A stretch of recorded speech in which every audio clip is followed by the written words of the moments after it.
तर माझा मुलगा खोटं बोलणार नाही, शिवराजच्या आईनं ही प्रतिक्रिया दिलेली आहे। तिसऱ्यांदा महाराष्ट्र केसरी होण्यासाठी देवाकडे साकडं घातल्याचं देखील शिवराजच्या आई यांनी म्हटलेलं आहे। तिथं काय गोंधळ मला सांगता येणार नाही असं शिवराजच्या वडिलांनी म्हटलं आहे।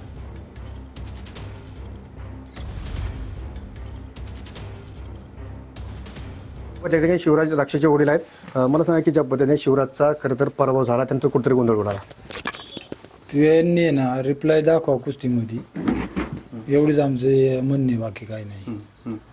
खरोखर कुस्ती झाली का नाही झाली समाजाला सगळ्याला दिसलेली, बाकी काही नाही बोलायचं। मात्र एकंदरीत ज्या पद्धतीने पंचांनी निर्णय दिला, मात्र नाही नाही जेव्हा निर्णय दिला मात्र शिवराजनी त्यांचं कॉलर पकडली, कुठं लात मारली, हा प्रकार कसा वाटतो? आता काय तिथं काय गोंधळ झाला हे आपल्याला सांगू शकत नाही ना, आपण पाहायलाच नाही गेलो तिथं ना। कोण काय म्हणेल कोण काय म्हणेल सांगू शकत नाही।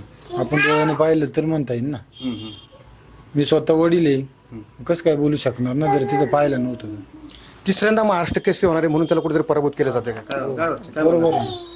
ठरूनच पाठीमागे बी सिकंदरच्या वेळेस बी असंच केलं, कुस्ती घेतली आणि 10 मिनिटात लगेच कुस्ती घेतली, मग त्यांच्या मनावर झाला कारभार। काय भावना वाटते, कारण तिसऱ्यांदा आज महाराष्ट्र केसरी होणार होता शिवराज? होती तिसऱ्यांदा मुलगा महाराष्ट्र केसरी होणार म्हणून देवामोर आम्ही दिवसभर देवाला हे घातले, साकडं घातलं की माझा मुलगा तिसऱ्यांदा महाराष्ट्र, कारण सगळ्या त्यांनी कुस्त्या 10-0नीच काढल्या, एक पण कुस्ती अशी नाही का कोणाला एक पॉइंट घेऊन दिलाय। पण आता जे दिसतंय ते सबशल पाठच टिकली नाही, त्याची पाठ टिकली असती तरी माझं पोरग आहे ना खोटं कबूल करणार, पण असं खोटं कधी बोलणार नाही। आणि खोटं बोललेलं ज्यांनी माझ्या पोरावर जास्त अन्याय केला ना त्याचं खोट्याचं काहीतरी खोटं होणार आहे। बघा तुम्ही नसेल तर काय होतं ते।